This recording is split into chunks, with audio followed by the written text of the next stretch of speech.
ओम शांति। आज आध्यात्मिक रत्नों को धारण कर अपनी आत्मा को शक्तिशाली बनाने वाले रूहानी बल से भरपूर करने वाले शक्तियों की सिद्धि से भरपूर होने वाले और महारथी आत्मा बनने वाले सभी आत्माओं का बहुत बहुत स्वागत है, स्वागत है, स्वागत है। तो आज की जो मुरली है, डेली हमारा जो श्रृंगार होता है, रूहानी श्रृंगार, रूहानी बल भरने के लिए, रूहानी ज्वेलरी को धारण करने के लिए बाबा रोज हमें नई नई बातें मुरली के द्वारा बताते हैं। कई बार ऐसे भी होता है कि बाबा की बातें रिपीट होती है, लेकिन बाबा का बताने का ढंग कहो, युक्ति कहो, वो नित नवी होती है, कभी भी वो रिपीट नहीं होती है। तो इसीलिए भले बात वही हो, लेकिन सुनते समय हमेशा ऐसे लगता है कि आज कुछ नया और नई रीति से बाबा हमें सुना रहे हैं और भरपूर कर रहे हैं। तो इस तरह से आज की छोटी है मुरली, लेकिन बाबा ने बहुत ही की पॉइंट आज की मुरली में बताया है। तो मुरली का टाइटल है शक्तियों की सिद्धि से महारथी की परख। शक्तियों की सिद्धि से महारथी की परख मना किसे महारथी कहेंगे? जिसने कितनी शक्तियां प्राप्त की है, कितनी शक्तियों को शक्तियों की सिद्धि को प्राप्त किया है, उसके आधार पर उसे समझा जाएगा कि वो महारथी है या नहीं है, है ना? तो इस तरह से आज की मुरली में बाबा ने ऐसी बातें बताई है कि अगर आपको फलानी फलानी शक्ति प्राप्त है, तो आप क्या कर सकते हो, और ये कर सकना ही ये महारथियों के परखने की शक्ति का प्रमाण है। माना फलानी फलानी शक्ति आपने धारण की है, आपको अगर वो धारण हुई है, तो उसकी वजह से आप कौन सी सिद्धि को प्राप्त करेंगे, अर्थात कौन सी बात आप कर पाएंगे, इसके बारे में बाबा ने बताया है। फिर बाबा कहते हैं शक्तियों की सिद्धि के बारे में तो बाबा ने बताया, लेकिन किसे कहेंगे? शक्तियों की सिद्धि की प्राप्ति किसे कह सकते हैं, यह भी आज बहुत अच्छा बताया है। और जब आपने शक्तियों की सिद्धि की प्राप्ति कर ली है, लेकिन अगर इसका यूज हम सही कर रहे हैं, सभी के, सर्व के, खुद के कल्याण के निमित्त कर रहे हैं, तब ही यह क्या होती है, हम्म, ये सिद्धि व शक्ति बहुतों के कल्याण के निमित्त बन सकती है। अगर हम इसका मिसयूज कर रहे हैं या व्यर्थ गंवा रहे हैं, तो ये बहुतों के कल्याण के निमित्त नहीं बन सकती, सीमित रह जाएगी, है ना? क्योंकि शक्तियां तो शक्तियां है, चाहे पॉजिटिव हो चाहे नेगेटिव हो, एनर्जी तो एनर्जी है। लेकिन एनर्जी मल्टीप्लिकेशन में ग्रोथ तब होती है जिस पॉजिटिव एनर्जी को हम यथार्थ रूप से यथार्थ कार्य में सर्व के भलाई के प्रति यूज कर रहे हैं, तब वो मल्टीप्लाई होकर क्या होती है, ग्रो होती है। तो इस तरह से इस आशय का बताया है बाबा ने, ऐसा डायरेक्टली नहीं बताया है, बट ये समझा है हमने स्टडी करते समय, ऐसा बाबा कहना चाहते हैं। फिर लास्ट के सीन के बारे में भी बाबा ने बताया है कि शक्तियों का यादगार किस आधार पर बना है, और एक तरफ हाहाकार और दूसरी तरफ जय जयकार। ये दोनों ही बातें कैसी होगी लास्ट समय में? अति में होगी। अति में हाहाकार होगा एक तरफ, और अति में जय जयकार होगा दूसरी तरफ, है ना? तो लास्ट का सीन भी कैसा रहेगा, क्या क्या होगा, थोड़ा बहुत इसके बारे में भी बाबा ने आज बताया है। तो मुरली की डेट है 8 ऑफ दिसंबर 1975। दिसंबर की मुरलियां चालू हो गई, लास्ट मंथ की मुरलियां चालू हो गई है। अभी नया साल आने वाला है, 76 शुरू होने वाला है कुछ ही दिनों में और कुछ ही मुरलियों के बाद। स्वयं के लिए बाबा कहते हैं, सर्व शक्तियों और सिद्धियों का वरदान देने वाले सर्वशक्तिवान शिव बाबा बोले। क्या बोलते हैं सबसे पहले बाबा? कि जितना जितना परखने की शक्ति बढ़ती जाएगी, तो कोई भी आत्मा सामने आएगी तो वह कहाँ तक रूहानियत की अनुभवी है, वो फौरन ही उसके वाइब्रेशन द्वारा स्पष्ट समझ में आ जाएगा। तो अष्ट शक्तियां जो होती है, वो किस आधार पर बढ़ती है? ज्ञान और योग के आधार पर बढ़ती है या प्राप्त होती है, या फिर उनकी सिद्धि में हमें मिलती है, शक्तियों की सिद्धि हमें प्राप्त हो जाती है। तो उसमें से परखने की शक्ति अर्थात क्या है? ये तो आज बाबा ने मतलब बताया, लेकिन ये हमें समझ में आने का ये मतलब ओरिजिन क्या है कि हम ज्ञान योग में कितना आगे बढ़े हैं, ज्ञान को हमने कितना समझा है, और ये ज्ञान की समझ ही क्या है? परखने की शक्ति है। अब जो जितना समझेगा उतना योग की उसकी क्वालिटी भी होगी। तो ये समझना और फिर योग करना, इन दो बातों के आधार पर परखने की शक्ति की सिद्धि प्राप्त होती है।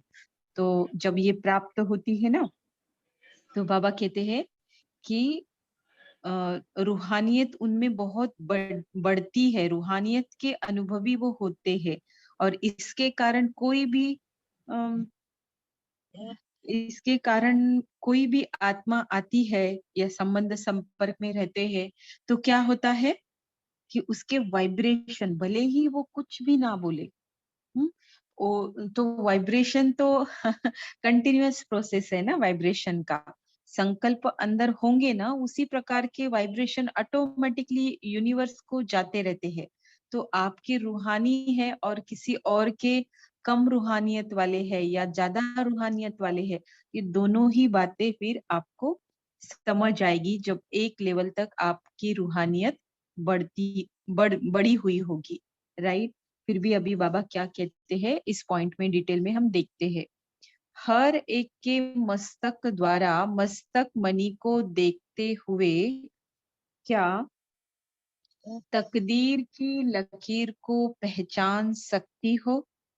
हम्म, तो कहाँ समझ आएगा रूहानियत बड़ी है कि नहीं बड़ी है? हम्म, मस्तक द्वारा मस्तक मणि को देखते हुए, तो देख कौन सकेगा? जिसने अपने को मस्तक मणि बनाया है, वही दूसरे के मस्तक मणि को देखते हुए तकदीर की लकीर को पहचान सकेंगे। तो बाबा ने यहाँ पर ये पूछा है, पूछ रहे हैं, तो यहाँ पर अंडरस्टूड क्या है कि आप स्वयं मस्तक मणि बन ही चुके हो। देही अभिमानी आत्म अभिमानी स्थिति आपकी है ही। मैं आत्मा हूँ, यह नॉलेज नहीं बल्कि इसका स्वरूप है। वही आत्मा फिर क्या कर सकती है? किसी को भी देखते हुए उनके तकदीर की लकीर को पहचान सकती है। मस्तक बीच चमकती हुई मणि अर्थात श्रेष्ठ आत्मा के वाइब्रेशन द्वारा सहज पहचान हो जाती है। अभी अभी जो ज्ञान में आए हैं उनके वाइब्रेशन, और गुलजार दादी, ईशु दादी, ऐसी ये जो दादियां है ना, रतन मोहिनी दादी, इनके संपर्क में आते हैं तो हमें ये डिफरेंस और ये नॉलेज के हम सहज अनुभवी बन सकते हैं, राइट। तो ये तो एक एग्जाम्पल है, अभी पॉसिबल नहीं होता है, लेकिन संपर्क में आने वाली आत्मा का हम पहचान सकते हैं।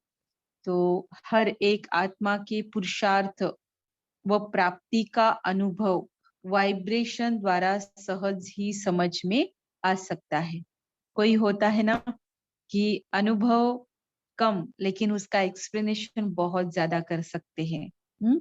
और कोई है कि इतने अनुभव होते हैं लेकिन एक्सप्रेस नहीं करते हैं। ठीक है, तो ये वाणी के आधार पर कम या ज्यादा समझ सकते हैं। इसमें थोड़ा सा मिलावट हो सकती है, बताने वाले की, समझने वाले की अपनी मत ऐड होती है ना, अपनी समझ ऐड होती है। लेकिन वाइब्रेशन ये टेक्निक ऐसा है, इसमें कोई मिलावट कर नहीं सकता। एज इट इज वो वैसा की वैसा समझ में आ ही जाता है। जैसे कोई खुशबू की चीज फौरन ही वातावरण में फैल जाती है और सहज ही परख में आ जाती है कि यह अच्छी है अथवा नहीं, होता है ना। हम्म, अगरबत्ती तो कौन सी अगरबत्ती है ऐसा हमें लगता है उसकी खुशबू से, और वही कोई खराब हुई चीज है, समझो फूड ही खराब हुआ है और कहीं रखा हुआ है, तो भी हमें समझ आता है कि यहाँ पर ये चीज कैसी है, अच्छी नहीं है। राइट। तो खुशबू से माना सुगंध से हम पहचान सकते हैं। इसी प्रकार इसका कंपैरिजन कराया बाबा ने। इसी प्रकार जितना जितना परखने की शक्ति बढ़ती जाएगी तो कोई भी आत्मा सामने आएगी तो वह कहाँ तक रूहानियत की अनुभवी है, वह फौरन ही उसके वाइब्रेशन द्वारा स्पष्ट समझ में आ जाएगा। तो सारे सीनियर जो होते हैं, जो ज्ञान योग के यथार्थ अनुभवी होते हैं, तो उनको बोलकर बताने की जरूरत नहीं है ना। हमारा पुरुषार्थ कैसा है, क्योंकि पुरुषार्थ एक ऐसी चीज है जो आपके हर बात में बदलाव लाती है। हर बात में, उठना बैठना सोचना बोलना देखना, है ना, सब कुछ, हर एक स्टाइल आपका पूरा ही चेंज हो जाता है। अगर पुरुषार्थ यथार्थ है और एक लेवल तक पहुंचा है तो ये सबको नोट होता है। तो इसीलिए बोलकर नहीं बताया जा सकता पुरुषार्थ के बारे में, ये ऐसी चीज है। तो बाबा कहते हैं तो परखने की शक्ति, और ये भी है कि जो जितना ऊंचाई तक गया है ना, तो उतनी ऊंचाई तक ही उसको नजर आता है। आगे वाले समझो कोई फिफ्थ स्टेप तक गया पहुंचा हुआ है और कोई 10th तक है, तो फिफ्थ स्टेप वाले को 10th स्टेप का जो है ना उसे समझ ही नहीं आएगा। उसकी समझ कहाँ तक है, फिफ्थ स्टेप तक ही है। तो उसको 10th स्टेप वाला भी वैसा ही दिखेगा और वैसा ही वो समझेगा। लेकिन 10th स्टेप पर जो है उसे फिफ्थ वाले का पता चलेगा। और मान लो थोड़ी कम समझ वाला होगा ना फिफ्थ स्टेप वाला, तो उसके अकॉर्डिंगली वो खुद को मोल्ड करके उसके साथ एडजस्ट हो सकता है। लेकिन फिफ्थ स्टेप वाले में ये बात होगी ऐसा जरूरी नहीं है, क्योंकि उसकी ही ऊंचाई उतनी है तो उसकी ही ऊंचाई के उसको समझ आते हैं और दिखाई देते हैं, है ना। कोई 10वीं स्टेप वाला भी होगा ना, तो उसको वो खुद के बराबर या खुद से कम समझकर ही बात करेगा, क्योंकि उतनी ऊंचाई तक गए हैं ना। तो इसीलिए ये जो पुरुषार्थ की ऊंचाई है ना, तो जितना जितना संभल संभल के महीन पुरुषार्थ कर कर के आगे बढ़ रहे, ऊंचाई तक जा रहे हैं, तभी दूसरे का पुरुषार्थ समझ आता है। तब तक समझ आता नहीं है। वो तो बस जिसका नाम है, जिसके बारे में सुना है पढ़ा है, उसको बस मान लेते हैं। लेकिन खुद की शक्तियों के आधार पर परखना, वो वो बात यहाँ पर आज बाबा बता रहे हैं कि जब तक हमने उस ऊंचाई तक पहुंचे नहीं है। अब ब्रह्मा बाबा नंबर 1 थे, दादियां सभी अष्टरतन में है। तो ये हमको कहकर सुनकर पढ़कर ऐसे सब पता है। लेकिन सच में उस लेवल का पुरुषार्थ करते हैं, तब पता पड़ेगा कि इन्होंने कितने पापड़ बेले हैं और किस तरह से पुरुषार्थ को मतलब किया है अंदर से। राइट। तब तक तो फिर हम सुनकर कहकर भी मान लेते हैं, क्योंकि अष्टरत्न और ये सभी आत्माओं का तो मानते हैं, लेकिन अभी इनके अलावा जो आत्माएं होती है ना, उनका उनका सब कुछ अभी हम डिस्कस कर रहे हैं, उसका जिक्र बाबा आज मुरली में कर रहे हैं। तो बाबा कहते हैं कि जितना परखने की शक्ति बढ़ती जाएगी तो कोई भी सामने आएगी, मतलब एक ऊंचाई हो गई ना।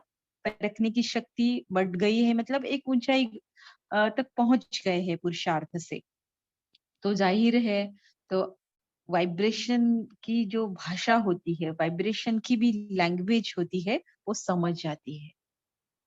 और इसके कारण को वाइब्रेशन में तो बोलना नहीं पड़ता है। संबंध संपर्क में आए चाल चलन, चेहरा, दृष्टि, बोलना, इन सब बातों से एकदम सच्चाई से जो काम करते हैं वो वाइब्रेशन, और वो समझ आ जाते हैं। तो बाबा कहते हैं कि सामने वाली जो आत्मा है वो कहाँ तक रूहानियत की अनुभवी है, वो फौरन ही वाइब्रेशन द्वारा स्पष्ट समझ में आ जाएगा। परसेंटेज की परख भी सहज आ जाएगी कि कितने परसेंटेज में रूहानी स्थिति में स्थित रहने वाला है। तो देखो, इसमें भी परसेंटेज है।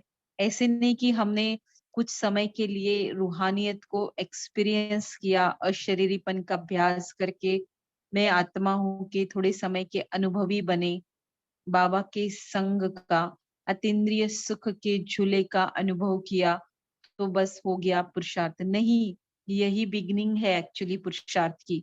और जब तक ये अनुभव नहीं किया है ना, तब तक फिर लल्लू पल्लू पुरुषार्थ है, नर्सरी केजी का पुरुषार्थ है। संगम युग पर अगर प्राप्ति है तो यही सर्वोच्च प्राप्ति है। लेकिन वो सर्वोच्च भी कब कही जाएगी? जब वो निरंतर पे आ जाएगी, है ना। तो निरंतर अर्थात सदा की रूहानियत वाली, और निरंतर नहीं है अर्थात कभी रूहानियत में और कभी देह अभिमान में। तो प्रोसीजर है ना, ये एकदम से अचीव नहीं होता है, बहुत इसके महीनता से पीछे लगना पड़ता है। तो तब जाके ये चीज कभी कभी से सदा में और सदा से निरंतर में पहुंच जाती है। तो हम सभी तो उसका ही पुरुषार्थ कर रहे हैं।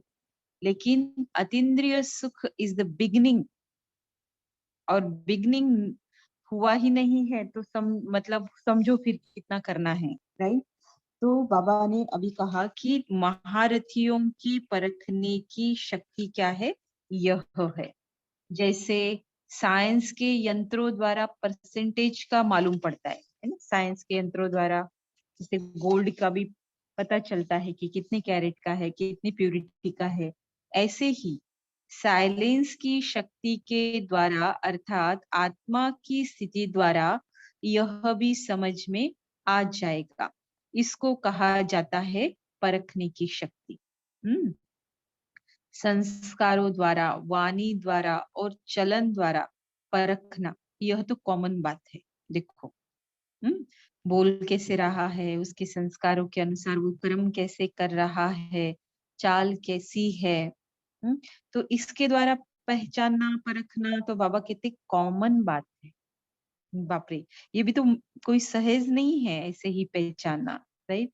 संकल्पों के वाइब्रेशन द्वारा परखना, इसको कहा जाता है परखने की शक्ति। समझा? महारथियों के परखने की शक्ति यह है, बिना बोले, नो एक्सप्लेनेशन, है ना। तो बोलकर तो समझता ही है, लेकिन बिना बोले भी समझे, उसे कहेंगे परखने की शक्ति। माना परखने की शक्ति में भी परसेंटेज होगा ना, थोड़ा सा आता है कभी नहीं आता है। लेकिन महारथियों के जो परखने की शक्ति की जो सिद्धि है, वो कैसी है फिर? हम्म, हमेशा होती है। और ऑलमोस्ट सभी आत्माओं के संकल्पों के वाइब्रेशंस को वो क्या कर सकते हैं? फील कर सकते हैं, परख सकते हैं। अब बाबा बता रहे हैं शक्तियों की सिद्धि की प्राप्ति किसे कहेंगे। मुरली है ना, छोटी है, लेकिन बहुत डेप्थ वाली है ना।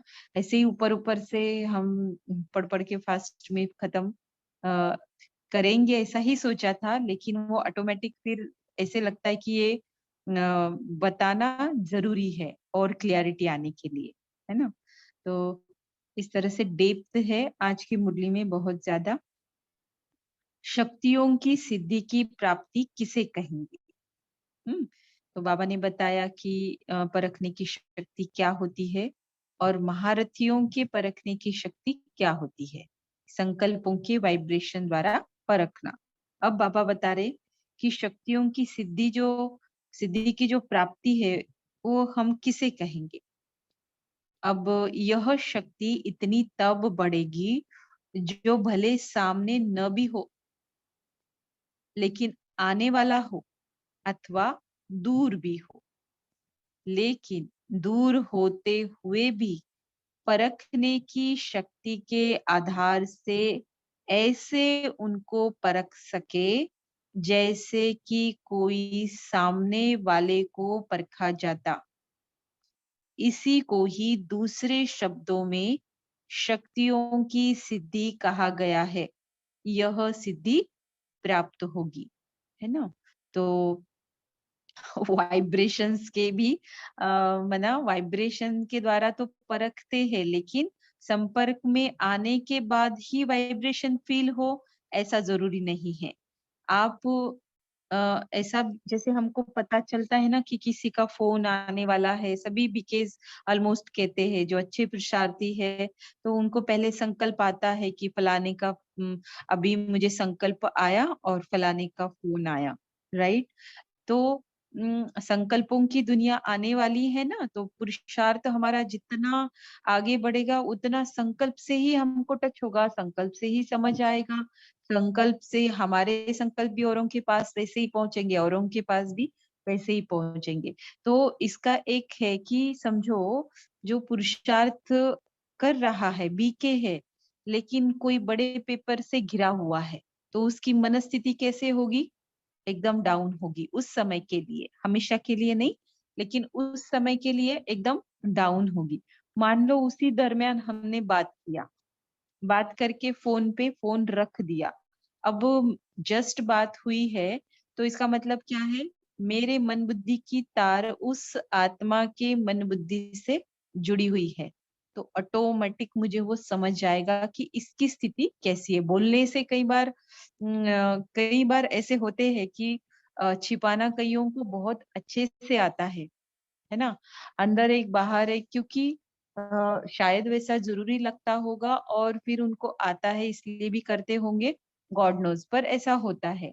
तो बोलने से बहुत अच्छा बोलेंगे, लेकिन अंदर से काम नहीं किया है तो स्थिति नहीं बनी है, तो पेपर्स को फेस करते हुए डाउन स्थिति हो गई है। तो ऐसे में जिसकी परखने की शक्ति एकदम एक लेवल तक पहुंच गई है ना, उसे जरूर जरूर ये महसूस होगा कि बोलने से ही, इवन याद करने से भी समझ में आएगा। चलो डायरेक्टली बात भी नहीं करो आप, लेकिन जिस भी आत्मा के बारे में सोच रहे हो ना, तो सोच से भी पता चलता है कि राइट टाइम उसकी स्थिति कैसी है। क्योंकि देखो बाबा से हम जुड़, इसीलिए तो किसी से जुड़ना नहीं है ना मन बुद्धि से, क्योंकि सारे ऐसे ही है, सारे डिस्चार्ज बैटरी वाले ही है, पुरुषार्थ कर रहे हैं अपनी बैटरी को चार्ज करने का। तो फलानी फलानी आत्मा कैसे भी दिखती हो, कैसे भी अच्छी बात करती हो, कैसे भी हो, लेकिन अब उसके साथ तार जुड़ गई ना, तो हमारा डिस्चार्जिंग चालू हो जाता है ना। तो इसीलिए मन बुद्धि को खींच खींच के पकड़ पकड़ के बस बाबा में लगाना है ना। तो बाकी सिद्धियां विद्या तो साइड सीन्स है। बाबा के पास में रह के अतिंद्रिय सुख के झूले में झूलना, उसके मौज में रहना, क्योंकि सब मिलेगा बाद में, बाबा नहीं मिलेगा। तो इसके लिए हमेशा मन बुद्धि कोई आत्मा से ना जुड़ी रहे, बस परमात्मा से जुड़ी रहे। हम्म? अच्छा भी कर रहा है तो भी क्यों जोड़ना है किसी आत्मा के साथ, बुरा भी कर रहा है तो भी यही बात है, क्यों जोड़ना है, छोड़ दो, है ना। आत्माओं को छोड़ दो अंदर से। तो जैसे बाबा भी बता रहे हैं, जैसे आत्मज्ञानियों को भी यह सिद्धि होती है कि जुबान से कोई बोल न भी बोले, लेकिन वो क्या बोलना चाहते हैं वो समझ जाते हैं। क्या करने वाला है उनको पहले परख लेते हैं। आत्मज्ञानियों का नाम दिया बाबा ने यहाँ पर लिया है। आत्मज्ञानी अर्थात उन्होंने परमात्मा से कनेक्शन जुड़ा नहीं है। ऐसे भी है ना, संसार में इतने सारे रिद्धि सिद्धि प्राप्त करते हैं, क्या क्या करते रहते हैं थर्ड आई के लिए और सारे चक्रास एक्टिवेट करने के लिए। तो कहीं ना कहीं वो आत्मिक स्वरूप में टिकने का अभ्यास करते हैं, पुरुषार्थ करते हैं जाने अनजाने, और कुछ न कुछ उसके परिणाम फल स्वरूप, प्रत्यक्ष फल स्वरूप उनको ऐसी कोई बातें सिद्धि प्राप्त होती है। तो उनको होती है और हम सच में डायरेक्टली उस बात का पुरुषार्थ कर रहे तो हमको भी होती ही होती है, लेकिन सिर्फ यथार्थ पुरुषार्थ को पकड़ना चाहिए। तो ये जो कह रहे हैं ना, क्या बोलना चाहते हैं वो समझ जाते हैं, क्या करने वाला है वो भी पहले ही समझ जाते हैं, परख लेते हैं। तो यहाँ भी परखने की शक्ति सिद्धि के रूप में प्राप्त होगी। तो ये कर पाना अर्थात क्या हुआ, सिद्धि को प्राप्त करना।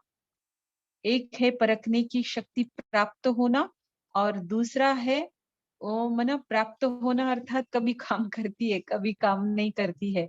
तो जब वो स्वरूप बन जाते हो आप, उस शक्ति की सिद्धि का स्वरूप बन जाते हो, मना वो हमेशा आपके पास पुरुषार्थ आपका इतना ऊंचाई तक गया है कि वो आपके पास है ही है, आप उसे यूज कर रहे हो, आप उसे उसके आधार पर, उसकी सिद्धि के आधार पर आप सावधान भी होते हो, पुरुषार्थ भी ऊपर का करते हो, मतलब बहुत सारी बातें आती है इसमें, है ना, कि जो अपने को सावधान रखना और बहुत सारी बातें पहले ही जानकर फिर करना, तो अंतिम समय में जो काम आएगी ये वो शक्ति है। इस शक्ति की सिद्धि की प्राप्ति होना ये भी बहुत जरूरी है और ये ऊंची स्टेज है। अब बाबा कहते हैं यह सिद्धि व शक्ति बहुत कल्याण के निमित्त कब बनती है। बाबा कहते हैं कि सिर्फ इन शक्तियों को यथार्थ रीति से कार्य में लाना है, न व्यर्थ गवाए न व्यर्थ कार्य में लगाए, फिर यह सिद्धि वह शक्ति बहुत कल्याण के निमित्त बनती है, यह भी आएगी। है ना, ऐसे होता है ना, कभी कभी मुझे इतनी शक्तियां प्राप्त है, सिद्धियां प्राप्त है, तो अपने मतलब के लिए लगानी है, कल्याण के लिए ही, सर्व के कल्याण के लिए, क्योंकि बाबा ने हमको इसी के लिए दी है। और ये ना करते हुए हम अपने मतलब के लिए यूज करेंगे तो ये क्या हुआ कि व्यर्थ गवाना हुआ, है ना, व्यर्थ कार्य में लगाना हुआ, या फिर मतलब अपने मतलब से कोई कार्य कर रहे मतलब वो व्यर्थ ही हुआ। अब वो कुछ भी हो सकता है, राइट। अब बाबा बताते हैं एक तरफ हाहाकार और दूसरी तरफ जय जयकार, वह भी अति में और यह भी अति में होगा, जिसको देखते हुए सबके मुख से शक्तियों की महिमा जो भक्ति में निकली है, आप यह हो, यह सब महिमा पहले प्रत्यक्ष रूप में होगी। कि द्वापर में कोई भी पूजन किसी भी देवी देवता किस आधार पर करेगा, पहले उनको चैतन्य में सब कुछ दिखाई देगा कि कौन से देवी देवता के नजदीक में वो थे, है, और कौन से देवी देवता के दर्शन उनको होते हैं चैतन्य में।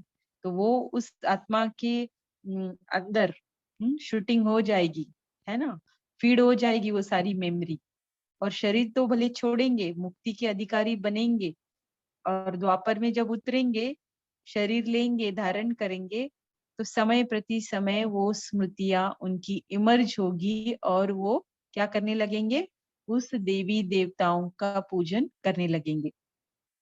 तो देखो ना, हम सभी ने देखा है 84 जन्मों की सीढ़ी में कि भक्ति शुरू होती ही द्वापर से है, और सबसे पहली जो होती है शिव की होती है। तो शिव की भक्ति कौन करते हैं, हम ही द्वापर में पहले उतरते हैं, और किसकी भक्ति स्टार्ट करते हैं, एक ब्रह्मा बाबा ही शिव के मंदिर नहीं बनाते हैं और शिव की भक्ति करते हैं, हम सभी शिव की ही करने लगते हैं। है ना? क्योंकि हमारे स्मृति में कोई है नहीं, हमें तो बस शिव का ही सब कुछ पता है, वही मेमोरी में है और हमने उसे धारण किया, पहचाना, उसके बने, तो हमको शिव बाबा ही है। ज्ञान में भी है ऐसे, जो शिव बाबा के बन के भी फिर किसी आत्मा के ज़्यादा फेवर में रहते हैं। अब उनका क्या है, कभी मुरली में आएगा तो हम सोचेंगे और बोलेंगे, ठीक है? तो इसीलिए फिर द्वापर की जो बात है वो अ, आत्मा में जो फीड होती है वो अंतिम समय में ये नजारा देखकर वो फीड होगी और इसका कारण है कि फिर वो अलग-अलग आत्माएं अलग-अलग देवी देवताओं की पूजा करती है। तो ऐसे कितने देवी देवताएं हैं? 33 करोड़ है ना? 33 करोड़ देवी देवताओं का गायन है, लेकिन उम, पूजा नहीं होगी सबकी, गायन तो सभी का होगा ऑलमोस्ट, ठीक है? जो फिर यादगार में चलती आएगी। यह भी स्टेज होनी है, लेकिन थोड़े समय के लिए और थोड़ों की। देखो बाबा ने बताया आगे, हुँ? कि हर एक का साक्षात्कार हो, हर एक का प्रत्यक्ष रूप स्पष्ट हो सभी आत्माओं के सामने, ऐसा नहीं होगा। ये भी कितना समय के लिए होगा, जिनका भी होगा, एकदम थोड़े समय के लिए होगा और थोड़ों का ही होगा। तो पुरुषार्थ के आधार पर है सारा मतदार। इसलिए कहते हैं कि जो अंत तक होंगे, उनको ये सब नज़ारे देखने और अनुभव होने के प्राप्त होंगे। अंत तक जो होंगे ऐसे ही पहले ही शरीर छोड़ेंगे तो उनको देखने को नहीं मिलेगा और बहुत कुछ, है ना?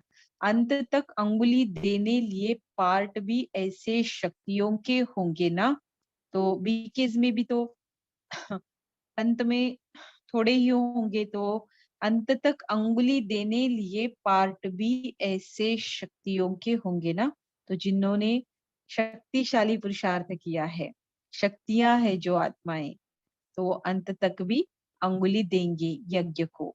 शक्ति व पांडव इसमें कौन होंगे? दोनों होंगे, लेकिन शक्ति स्वरूप के होंगे, कमजोरों के नहीं। शक्ति अर्थात बहनें और भाई, लेकिन आत्माएं कैसी? शक्ति स्वरूप होंगी। बहनें भी होंगे, भाई भी होंगे, लेकिन फिर जो कमजोर आत्माएं होंगी वो नहीं होगी। बिल्कुल साथ साथ होगा। एक तरफ हाहाकार और दूसरी तरफ जय जयकार। वह भी अति में और यह भी अति में। अच्छा, हम रूहानी बच्चों की रूहानी मात पिता बाप दादा को याद प्यार और नमस्ते। इस मुरली के विशेष तथ्य नंबर 1, महारथियों के परखने की शक्ति यह है कि वे संकल्पों के वाइब्रेशन द्वारा किसी भी आत्मा को परख सकते हैं कि वह कितने परसेंटेज में रूहानी स्थिति में रहने वाली है। नंबर 2, शक्तियों व सिद्धियों को यथार्थ रीति से कार्य में लाना है, न व्यर्थ गंवाना है, न व्यर्थ कार्यों में लगाना है। तब यह तब यह सिद्धि व शक्ति बहुत कल्याण के निमित्त बनती है। तो सकाश एक इसका ही स्वरूप है। जितना आप पावरफुल बनेंगे, जितना रूहानियत में स्थित होकर सकाश देंगे, उतना वो ज्यादा काम करेगी, जल्दी काम करेगी और इसका परिणाम आपको उसका मल्टीप्लिकेशन हो रहा है, जैसे इतनी शक्तियां आप में बढ़ती हुई महसूस होगी, है ना? तो इस तरह से है आज की मुरली शक्ति के ऊपर, शक्तियों के ऊपर। मन में सभी एक एक बार थोड़ा सा रिवाइज करेंगे 1 मिनट में बाबा को याद करते करते, और 1 मिनट हम साइलेंस में बैठेंगे इसके लिए। ओम शांति।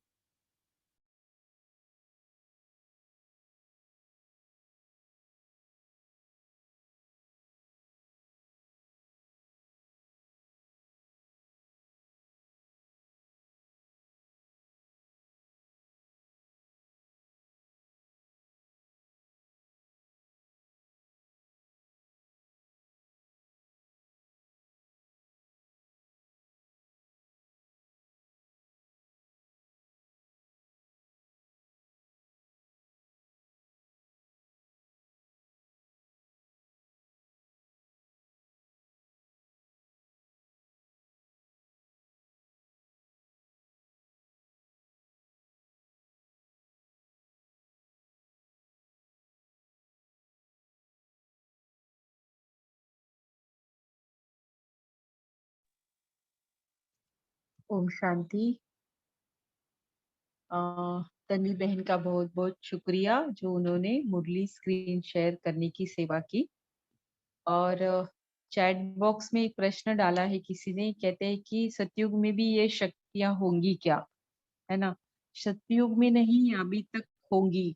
जब पूरी शक्तियां हमारे अंदर मना ना के बराबर हो जाती है, कम या फिर कम ज्यादा रहती है या फिर इम्बैलेंस हो जाती है, तो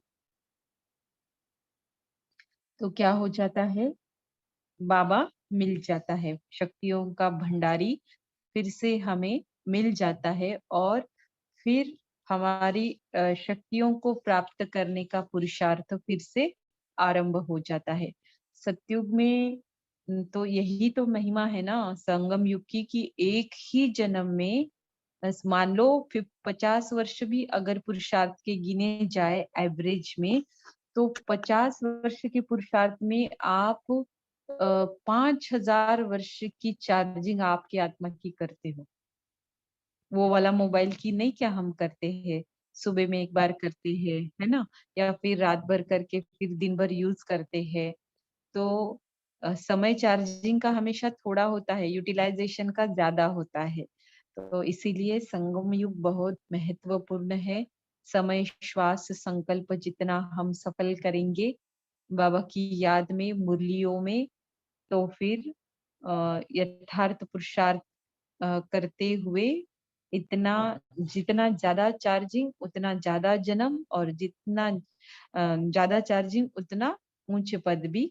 ऐसा इक्वेशन बन सकता है, अगर हम स्टडी करके हम कोई इक्वेशन बनाए, तो जितना ज्यादा चार्जिंग है ना उतना ज्यादा जन्म। और ज्यादा जन्म ही नहीं होंगे, सिर्फ उच्च पद के अधिकारी भी ज्यादा जन्म में होंगे, है ना। तो बहुत सारी बातें आती है कैलकुलेट करने बैठेंगे तो। ठीक है, अभी आगे बढ़ते हैं कि क्या कहा है बाबा ने, कि परखने की शक्ति बढ़ने के बाद क्या होगा,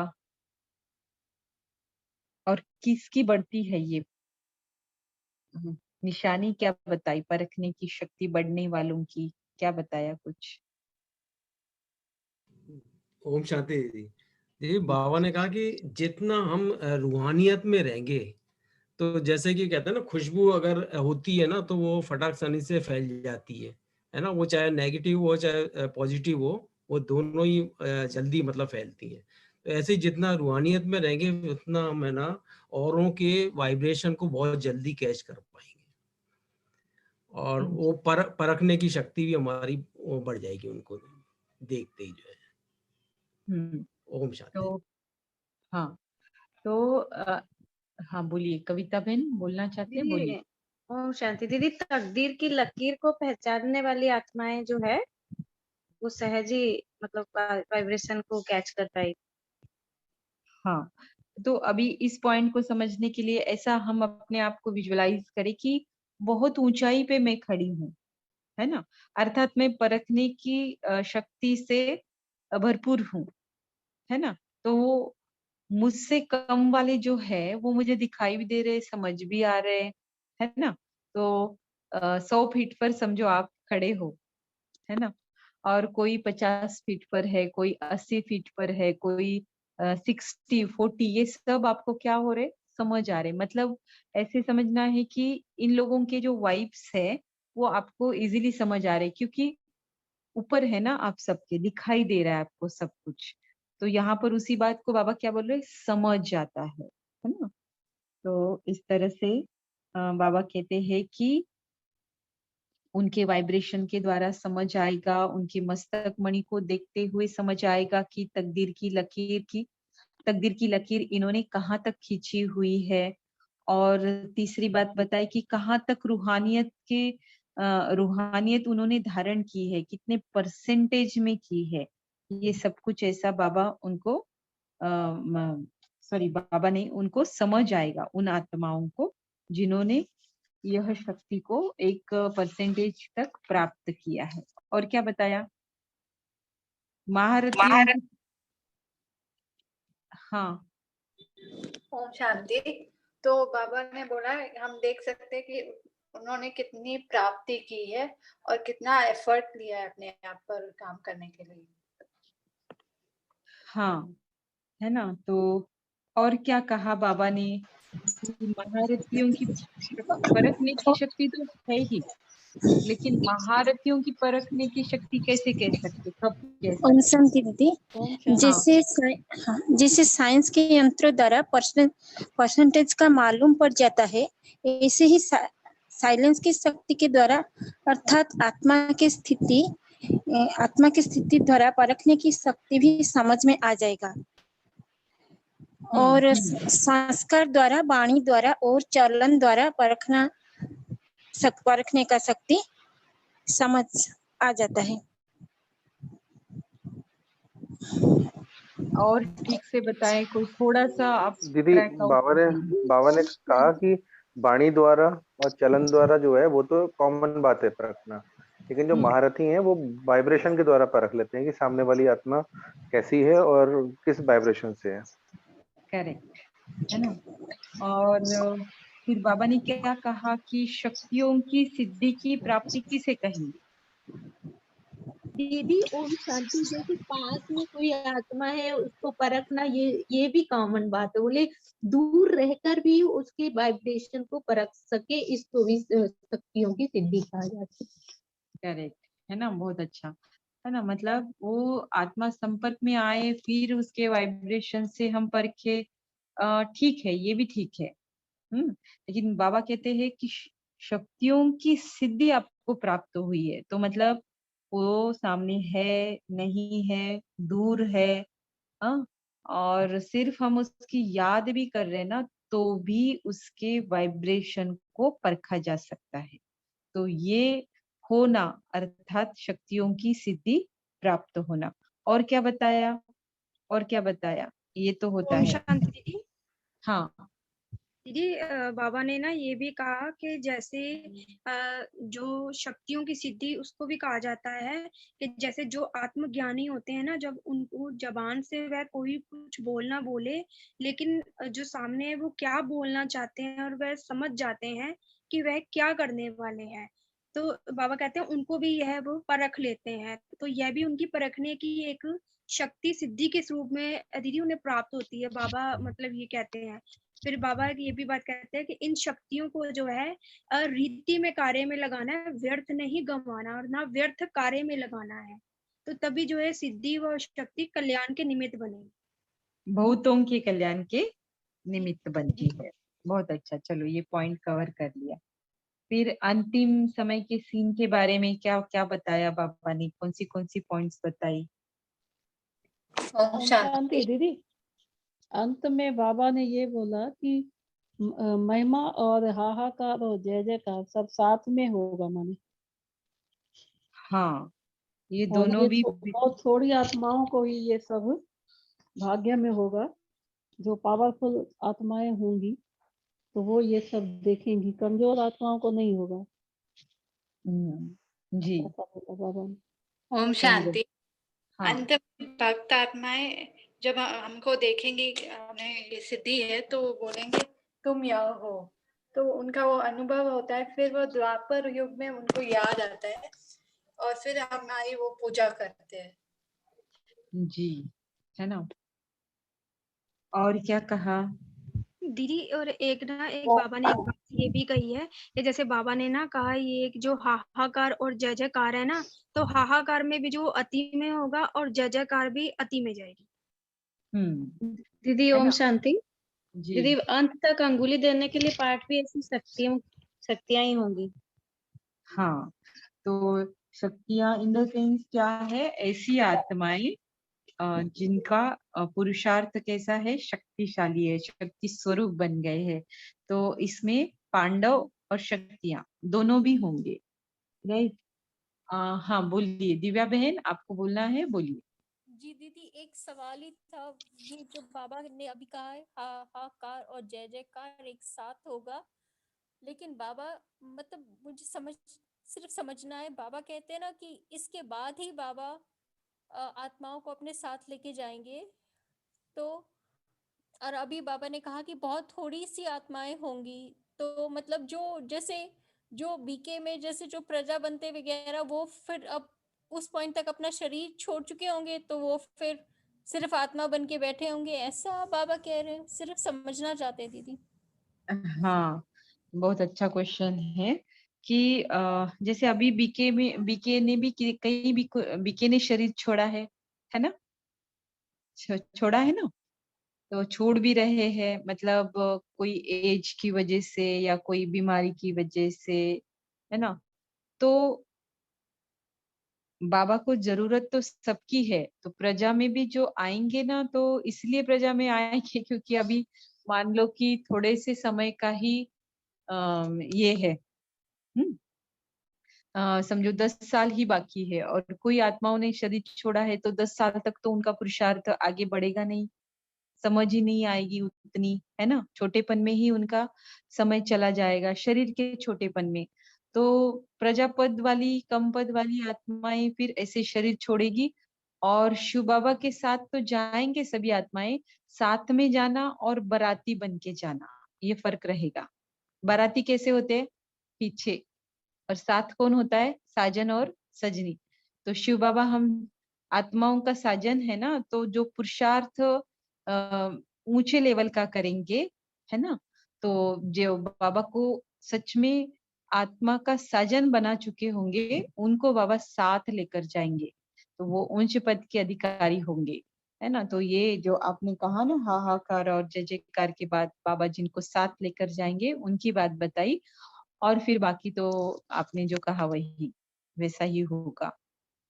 जी दीदी शुक्रिया। और बाबा ने क्या कहा कि दोनों बातें कैसी होगी? अति में होगी, क्योंकि ये नजारे कोई बहुत समय तक नहीं चलेंगे, थोड़े समय के लिए बस वो फीड हो गया, सबको दिखाई, जिनको दिखाई देना है, जो दिखाई देना है, जितना समय दिखाई देना है, सब दिखाई देगा और फिनिश, है ना? फिर चले सभी। प्रलय तो होती नहीं, बाबा ने कई बार साकार मुद्रियों में भी बताया है कि प्रलय तो होती नहीं है। मतलब जो खेती वाले क्या करते हैं पता है कि नेक्स्ट ईयर जब उनको समझो इस साल का कुछ धान्य या फिर सीरियल्स वगैरह सब वो ऐसा बचा कर रखते हैं क्वालिटी वाला, हाँ, और बाकी का यूटिलाइज करेंगे, बेच देंगे या जो भी करेंगे, है ना? लेकिन एक क्वांटिटी उनकी फिक्स रहती है उनके खेती के हिसाब से, कि वो उसको यूज नहीं करते, बेचते नहीं है, बल्कि नेक्स्ट ईयर की फसल उगाने के लिए जो बीज लगते हैं ना, एज अ बीज उनको यूज करते हैं वो सभी सीरियल्स को, जैसे चावल का बीज, है ना, गेहूं, जो भी है, इन सब का बीज वो रखते हैं, ताकि फिर उससे वो अगले साल की फसल क्या करे, उगा सके। तो सेम है यहाँ पर भी। तो ऐसी आत्माएं रहेंगी, पूरी तरह से तो नहीं जाएगी, है ना? प्रलय तो नहीं होगी कि बाकी सारे कैसे होंगे, पूरी तरह से विनाश को पाएंगे, है ना? और भारत का पूरी तरह से विनाश नहीं होता है, इसलिए इसको अविनाशी खंड भी कहा जाता है। तो यहाँ पर बची कुछ आत्माएं हैं जो फिर सतयुगी आत्माओं को योग बल से जन्म देगी, फिर शरीर छोड़ेगी और वो सतयुग चालू होगा, फिर ये लोग शरीर छोड़ के अपने अपने समय पर अपनी अपनी राजधानी में आएंगे। तो जैसे बीकेज की संख्या फिक्स है, वैसे राजधानियां भी फिक्स है। राजधानी में एक भी आत्मा दूसरे राजधानी से तीसरे राजधानी में ऐसा कुछ भी नहीं होगा, है ना? तो इसका और स्टडी है जो फिर कभी मुरलियों के अनुसार हम इसके ऊपर डिस्कस करेंगे। अभी बाबा ने क्या कहा है साकार मुरली के कौन सी पॉइंट्स आज की अव्यक्त मुरली से मैच कर दी। ओम शांति दीदी। जैसे जी। आज साकार मूल्य में जो हेडलाइन है कि बाप दादा दोनों निरहंकारी है और देही अभिमानी है, ऐसे फॉलो फादर करो।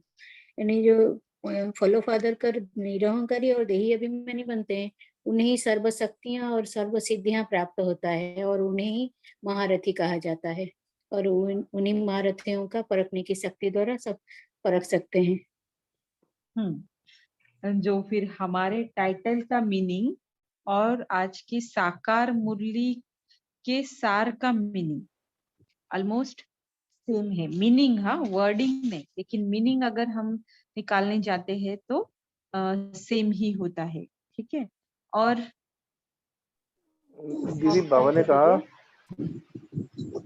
कहा दीदी कि देवता बनने में देर नहीं लगती, तो ये भी मैच कर रहा है क्योंकि हाहाकार के बाद एकदम से जय जयकार भी होती है, तो फिर हम जो है लोगों को साक्षात्कार भी होता है कि देवता बन रहे हैं।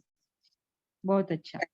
दीदी वो बाबा ने ये इसमें कि उच्च पद पाने के लिए कौन सा पुरुषार्थ करना है, तो ये उच्च पद पाने के लिए यही करना है कि मेरे द्वारा किसी को भी दुख ना हो। दीदी तो ये महारथियों में तो होगा ही होगा, क्योंकि वो तो बहुत ऊंचे। जी दीदी। आप भी महारथी ही हो।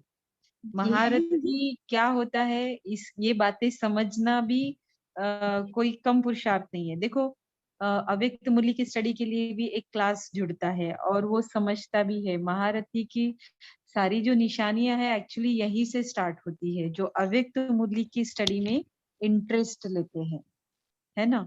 तो आप भी महारथी हो, कम नहीं हो, अपने आप को कम नहीं समझना है, श्रेष्ठ जी थैंक यू स्वमान दीदी, रखना है। थैंक यू दीदी। ओम शांति। दीदी जी। जो स्लोगन है, जो सुखदाता बाप के सुखदाई बच्चे हैं, उनके पास दुख की लहर आ नहीं सकती, तो ये भी हम महारथी बच्चों का भी एक गुण है। हाँ हाँ, करेक्ट। और ओम शांति दीदी। आज धारणा में बाबा ने बोले, बोलने चलने में बहुत रॉयल बनना है, मुख से सदैव रत्न निकलना है, वो भी महारथी का एक शक्ति है। आप समान हाँ बनाने हाँ। की सेवा करनी है, किसी को दिल को रांझ नहीं करना चाहिए। बहुत अच्छा, है ना। तो महारथियों की भी बहुत सारी बातें हैं, वही बतानी है। बहुत अच्छा हुआ ये शुरू में निकाल दिया। और दीदी एक पॉइंट ये था ना कि बाबा ने कहा कि सिर्फ चार्ट दीदी चलन बहुत रॉयल रखनी है और मुखड़ा सदैव हर्षित रखना है, चलन भी रॉयल रखनी है। तो दीदी ये भी महारथियों की निशानी है ना। जी जी जी। दीदी बाबा ने बोला महारथी यानी वो त्रिकालदर्शी बनना है, तो महारथी भी त्रिकालदर्शी होके जब तो पास्ट प्रेजेंट फ्यूचर सबको परख सकते हैं ना दीदी। जी जी, एकदम दीदी बाबा ने कहा कि सिर्फ चार्ट भेजने से काम नहीं चलता, आप सामान भी बनाना है। तो ये लाइन ऐसे मैच करती है कि वाणी और चलन से तो परखना जो है कॉमन सी बात है, और लेकिन जो है दूसरों की वाइब्रेशन को परखना ये महारथियों का काम है। सही में, सही में। दीदी पर हाँ बोलिए मिक्स तापसी नहीं बहन। करती है, जो बर्तन में है। हाँ,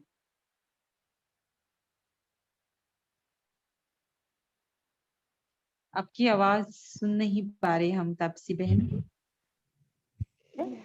आया आवाज? हाँ अभी आया। हाँ हाँ, वो जो श्रीमत पर मनमत मिक्स नहीं करते, आज के जो वरदान में है वो भी महारथी का भी निशानी है। हाँ, वो हमेशा श्रीमत पर ही चलते हैं, हमेशा श्रीमत पर चलते। करेक्ट दीदी साक्षी होकर पाठ देखते, सदा हर्षित भी होकर चलते हैं, साक्षी दृष्टा। साक्षी दृष्टा, करेक्ट।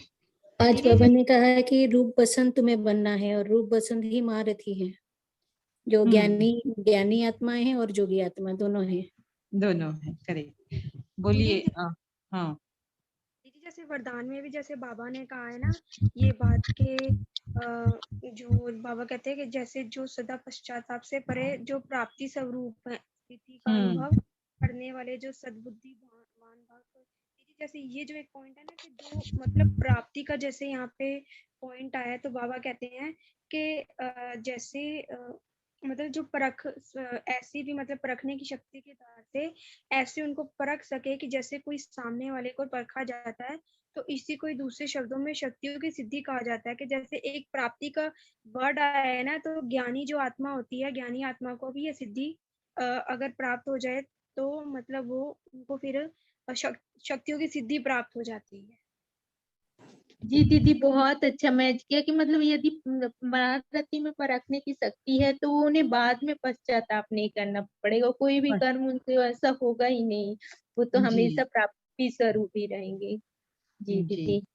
और दीदी और जो दीदी यहाँ पे बाबा को यथार्थ रीति से कार्य में लाना है, ना व्यर्थ गवाएं ना व्यर्थ कार्य में लगाएं। और वही वरदान में भी है कि जो सद्बुद्धिमान जो बच्चे होते हैं वो तूफान को तोहफा समझते हैं और स्वभाव संस्कार के टक्कर को के आगे बढ़ने का आधार समझते हैं। यानी वो भी ज्ञानी और जोगी आत्माएं हैं और महारथी भी हैं और सदा बाप के साथी भी बने हुए होते हैं और साक्षी होकर हर एक के पाठ को देखकर हर्षित होकर चलते हैं। दीदी आज मम्मा का भी एग्जाम्पल दिया बाबा ने। मम्मा तो कुमारी थी तो ऊंची चली गई, तो कुमारियां भी मम्मा को फॉलो करूं। और बाबा को फॉलो करने के लिए गृहस्थियों को बोले हैं ब्रह्मा बाबा। यस, मैंने तो ऐसा पहली बार पढ़ा कि बाबा ने अलग अलग बताया कि जो कुमार कुमारी है वो कुमारियों को फॉलो करे और जो गृहस्थी है अदर कुमारी औरत को ब्रह्मा बाबा को फॉलो करे, है ना। तो एज अ मदर फादर तो उनको शरीर के आधार पर रखा ही था, लेकिन पुरुषार्थ के बारे में आज जैसे बाबा ने, मैंने तो पहली बार पढ़ा और कितना क्लियरिटी से बताया। और दीदी बाबा ने आज ड्रामा के बारे में बहुत ज्यादा बताया। 3-4 पॉइंट है ड्रामा की। ये बना बनाया ड्रामा है, वंडरफुल ड्रामा है, अनादि ड्रामा है। जी जी जी, यानी मतलब वही कि इसमें निश्चय रहना है कि ये ड्रामा के पॉइंट में। जी जी दीदी बाबा ने कहा कि ना विचार सागर मंथन करने से सब कुछ समझ में आ जाता है। तो जो महारथी का जो पुरुषार्थ है बाबा में बताते तो है ही सारी चीजें, तो जब तक हम गहराई में नहीं जाएंगे तब तक हम समझ नहीं पाएंगे कि हमें पुरुषार्थ को आगे कैसे बढ़ाना है महारथी को ले जाने के लिए। जी। और एक जो पॉइंट है कि बाबा सबका मासूक है, तुम सब आशिक हो, बाबा तुमको याद क्यों करे। तो जब हम एक मासूक की याद में जब रहते हैं, बाकी अन्य आत्माओं को याद में नहीं रहते हैं, तो हमारी बुद्धि की लाइन क्लियर रहती है और परखने की शक्ति भी जैसे बढ़ती है। तो और एक सिमिलैरिटी मुझे लगी जो अव्यक्त मुरली के लास्ट पॉइंट में बाबा ने लास्ट सीन के बारे में बताया, और साकार मुरली में भी साकार मुरली के लास्ट में लास्ट के सीन के बारे में बताया है। वो क्या है? ओम शांति।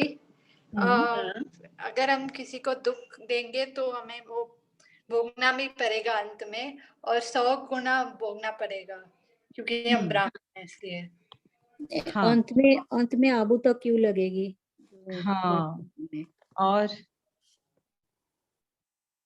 और क्या कहा बाबा ने?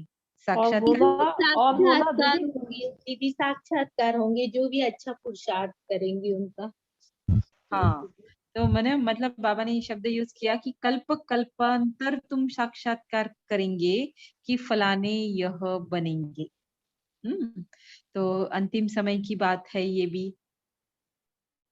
अंत में तो एक्यूरेट मालूम पड़ता जाएगा। दीदी विद्वान पंडित लोगों का भी सिंहासन हिलेगा। जी है ना।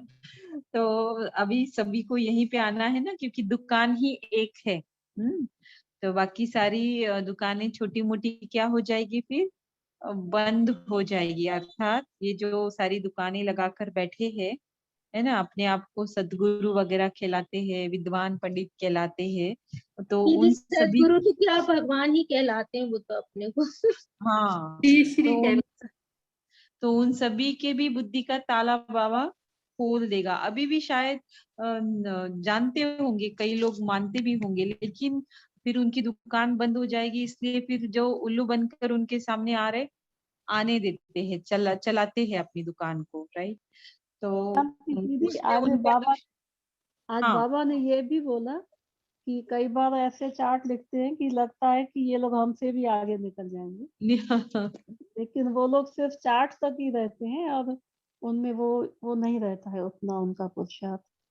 जी, चार्ट तक रहता भी होगा, लेकिन बाबा कहते हैं कि आप समान बनाओ। सिर्फ आप योग कर रहे हो, आप सिर्फ पढ़ रहे हो, नहीं, आप कर रहे हो, आपका अच्छा हो रहा है, तो आपका कैसे अच्छा हुआ इससे फिर आप औरों को भी बता के आप समान बनाओ। पहले आप बाप समान बनो और फिर दूसरों को आप समान बनाओ, है ना। बोलिए दिव्या बहन, आपने हैंड रेज किया था, बोलिए।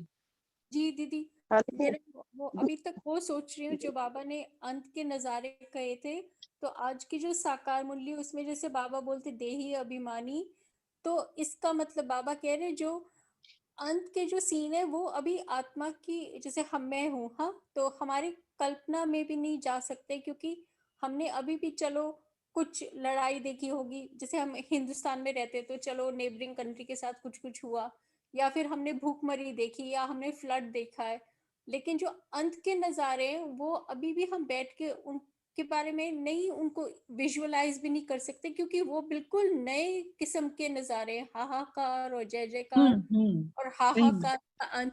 लेकिन चाहे मेरे सामने जो भी मेरी परिस्थिति है, और चाहे मेरा जो भी रोल है, चाहे मेरा बहुत छोटा सा भी रोल है बीके में, है ना, तो लेकिन अगर मैं बहुत कोशिश करके आत्मिक स्थिति में रहूं, है ना, ज्यादा से ज्यादा, है ना, तो मेरे में शक्ति आ जाएगी उन सबको देखने की, और मैं जो मेरे संबंध संपर्क में भी आत्माएं हैं, मैं उनको वो शक्ति अभी से थोड़ा थोड़ा देना शुरू कर दूंगी।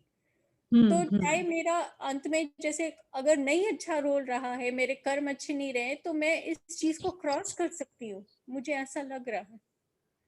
हाँ, एक्चुअली ना मुझे क्या लगता है पता है, बाबा जो बोलते हैं ना खिड़की भी नहीं खोल सकेंगे अंत समय में, ये होगा ये वो होगा, एक्चुअली ये पढ़ने से समझ ही नहीं आएगा।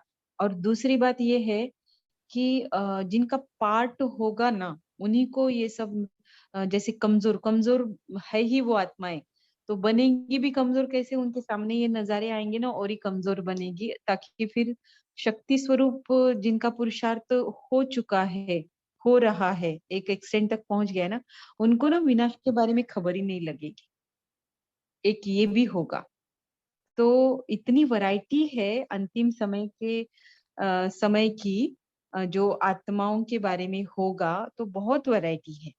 तो इन सबका मदार जो है पुरुषार्थ पर ही है ना। तो बाबा ने ऐसा साकार मूल्यों में भी कई बार कहा है, अव्यक्त मूल्य में भी कई बार कहा है कि क्या हो रहा है इतनी भयानक रीति से होगा, लेकिन आपको खबर नहीं लगेगी और आपके जैसे बाल को भी धक्का नहीं लगेगा। प्रकृति भी अगर कुछ तांडव कर रही है तो वो तत्व आपको नुकसान हो ऐसा आपके लिए नुकसानदायक कुछ नहीं करेंगे। जैसे अर्थक्वेक हो रहा है लेकिन आप कहीं खड़े हो, आप जहां पर रहते हो, तो वहां की जमीन आपको आपकी धरनी वहां से आपका प्रोटेक्शन करेगी, वो आपको नुकसान नहीं पहुंचाएगी। तो ये भी विनाश की समय की ही बात है। अंतिम समय में जो थोड़ा बहुत नजारा चलेगा उसमें इतनी वैरायटी होगी, कई देख के ही हार्ट फेल होंगे।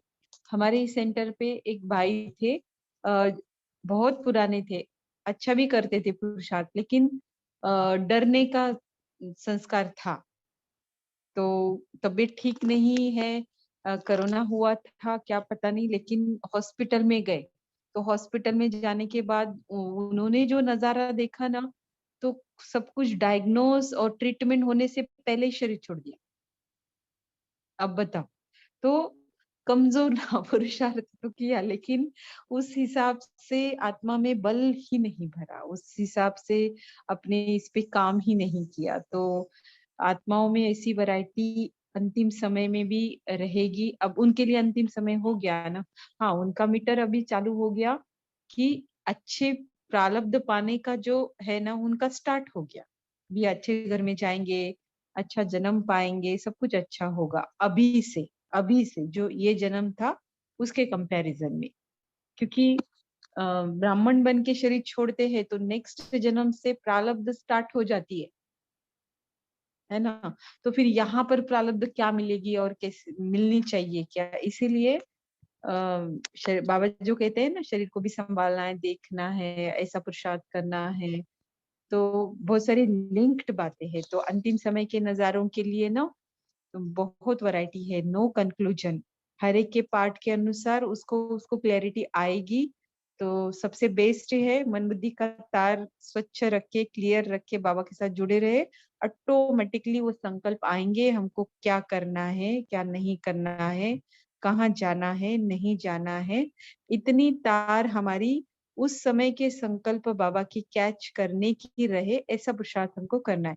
क्योंकि बाबा बता तो अभी भी रहे हैं और उस वक्त भी बताते ही रहेंगे, हर बच्चे को बताएंगे, लेकिन उसे रिसीव करना ये हमारे पुरुषार्थ के ऊपर डिपेंड होगा। बाबा कोई पार्सलिटी नहीं करेंगे किसी बच्चे के साथ, सबको भी बताएंगे वो, लेकिन फिर पुरुषार्थ करके स्वच्छ नहीं बने हैं, क्लियरिटी अपनी मन बुद्धि की नहीं रखी है, तो वो रिसीव नहीं कर पाएंगे एक्चुअली।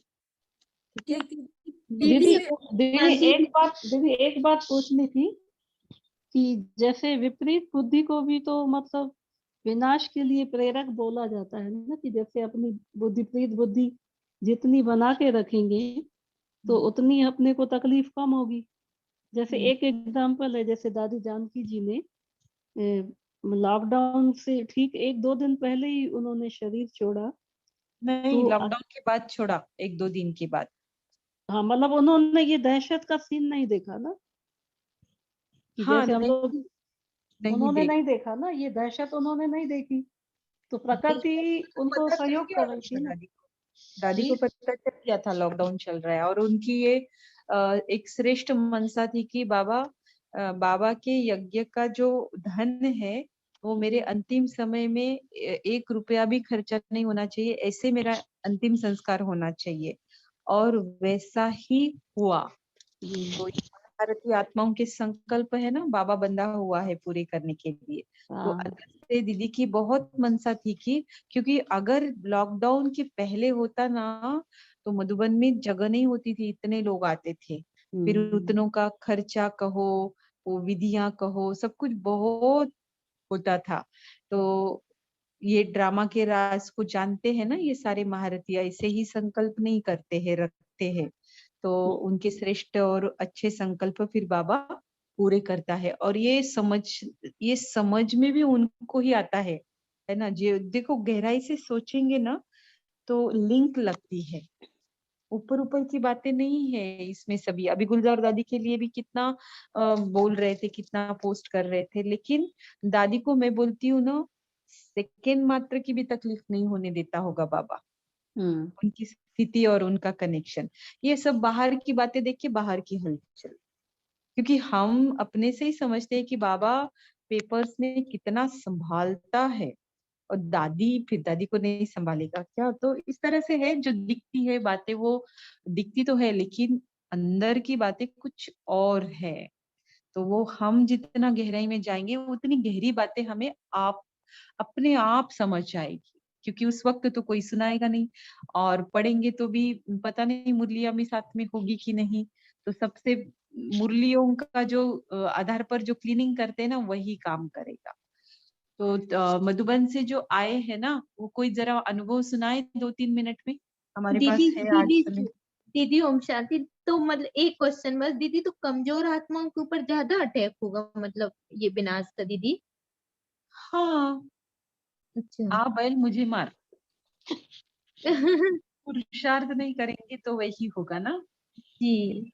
इसीलिए अभी समय को नहीं समझा तब तक नहीं समझा, लेकिन समझदार बनना भी है, समझदार बन के फिर अपने आप को तो संभाले, ऐसा पुरुषार्थ तो जरूर करना है।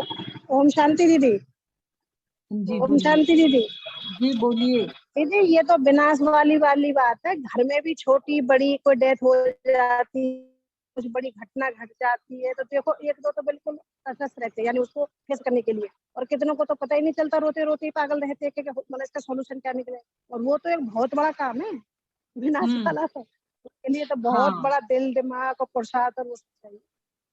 हाँ, तो वही ना, जिसका रोल होगा ना डेथ का है या जो भी है, उसको सामने आएगा, वो सब कुछ होगा। और जिसका रोल ही नहीं है, बाबा उसको अलग तरीके से प्रोटेक्ट करेगा, सब कुछ प्रोटेक्ट ही करेंगे, क्योंकि आत्मा अभिमानी की सबसे ज्यादा सुरक्षा होगी, राइट। क्योंकि देह है ही नहीं, पहले से ही मरे हुए, तो मरे हुए को मारने कौन जाएगा, कोई नहीं जाएगा, है ना। तो ये पुरुषार्थ की बात है। तो तापसी बहन आप है ना आज क्लास में, तो जी अनुभव सुना सकते हैं। अब अबानी भाई तो जुड़े नहीं आज। हाँ जुड़े हैं दीदी, जुड़े हैं। हाँ, तो दोनों को भी सुनाना है, आप पहले सुनाइए फिर वो सुनाएंगे। जी जी दीदी। जो पहले तो मैं थैंक यू करूंगी बाबा को कि हमको बाबा जो मुरली में पहले ही बताए, जो जिनको मैं बोला वही आकर पहुंच गए यहाँ। जो पहली मुरली में बाबा मिलन की मुरली में सुना है बाबा, उसको सुन के तो इतना खुश हो गए हम जो बाबा जब बुलाया हमने टच किया और हम आ गए। तो पहले से ही यहाँ से लेकर मैंने आने यहाँ पहचान पहुंचने तक बाबा ने जो भी संकल्प किया, मतलब संकल्प हुआ, वो सब बाबा ने पूर्ण किया। जैसे पांडव भवन में 2 दिन रहने का बहुत मतलब ये इच्छा था, तो बाबा वो भी पूर्ण किए। तो वहां जाकर देखा कि 15 बेड है, 16 बेड, लेकिन जो रूम मुझे मिला था वो मैं अकेली थी। फिर बोला चलो कोई आ भी जाएगा तो देखेंगे। फिर बाबा को जाकर बोला, बाबा ये आत्मा इतनी शक्तिशाली नहीं है जो रात को अकेले यहाँ सो सके। फिर बाथरूम भी, मतलब बाथरूम भी बाहर है, अटैच नहीं है। तो फिर वो तो पुराना घर है, जैसे पहले मतलब वो बुद्धि में है, फिल्म में जो दिखाते हैं कुछ वैसे वाला। तो वो भी सब चीज चला यहाँ से बाबा ने भेज दिए। फिर वहां से जब आए तो देखे 2 आत्मा चले आए हैं रहने के लिए। फिर वो तो नीचे शांतिवन भट्टी में थे, फिर अगले दिन चले गए। फिर और एक दिन की रात भी रहना था। फिर बाबा को बोला, बाबा ये क्या किया, वो तो चले गए। तो फिर बाबा ने रात को और एक आत्मा भी आ गए, कर्नाटक से आए हैं, वो हिंदी समझ नहीं पाए, चलो वो तो रह गए, रहना था। तो फिर ऐसे ही भाई के साथ बोल रहे थे यहाँ सेवा कुछ नहीं मिलेगा किचन में। तो जिस दिन आए उस दिन मॉर्निंग में एक दीदी बैठे थे वो शांति स्तंभ के पास, पहले बोले आज सेवा के लिए आए हैं। हम बोला नहीं मैं बाबा मिलन के लिए आए हैं। ना नहाया है ना, मैंने स्नान किया है। मैंने बोला हाँ।